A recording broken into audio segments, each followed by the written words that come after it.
I can kind of I think piggyback off that go ahead, a go ahead. little Sorry. bit. Like, I think people are coming at Matt LaFleur a little bit too much. Like, he's scheming guys open. Their O line Mhm. has not been performing up to par of what they did last year. Josh Jacobs has also been dealing with some injuries. He's pretty much been questionable going into every single week. It seems like it's here's my thing with the Packers, and it's kind of my gripe with the Bills a little bit is you. I think we always just undervalue what it is of having a true number one wide receiver. Like you have a lot of teams, like the Bills are another example in the AFC of like these teams that like have just a bunch of different guys, no real true number one, and then you see some weeks where like the offense is really hindered by it. Like when I'm watching the Bills, it's kind of like I'm watching the Packers in a way, like two different teams and quarterbacks, but like no receiver on either team is creating real deal separation. Like it's all what the coaches can scheme up for them. Like when I'm looking at the Bills, it's either a Shakir game or nothing, or it's either a Keon Coleman game or the next week, 3 weeks he's giving you nothing. Like that's what I'm feeling with the Packers, and they don't have Jayden Reed, which is a big loss, and they did just lose Tucker Kraft as well, who was clearly their one to start the year.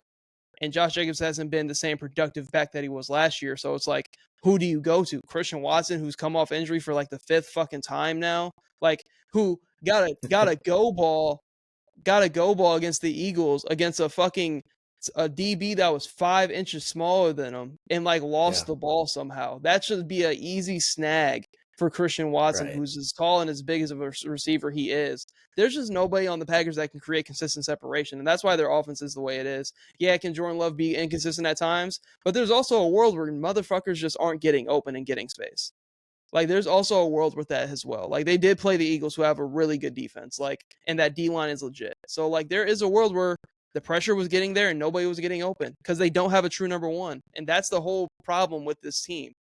Like in Matthew Golden, who you drafted, isn't ready to be a number one yet, and who knows if he'll Facts, ever be a yeah. number one. Like that's just my take on it. I agree. I'm not fully out on the Packers because I still believe in that defense. And I believe in Matt LaFleur as a coach. And Jordan Love can just get hot at the right times in the back half of the years from recent history. But it's just like this is the reason why you need a number one receiver on your team. This is why every team The should need a number one receiver if you want to be a contender. Packers are entering territory of just becoming matchup dependent in the playoffs. I'm not gonna sit here and say they're gonna miss the playoffs. I think they're a playoff team. They're gonna be matchup dependent. Like there's a lot of situations where they could just lose in the first round. And it's easy for me to make excuses for them when it comes to like the Tucker Kraft injury of him being their best pass catcher this season. But like what Corey said is so true. You don't only need a really good receiver or a number one receiver. You need a guy who can consistently win on the outside, right? Like you mentioned, a Khalil Shakir. Khalil Shakir is an awesome receiver.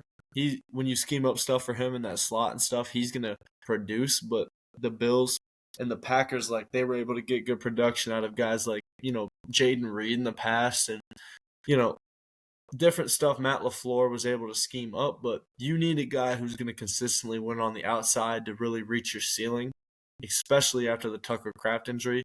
But I have no sympathy for it.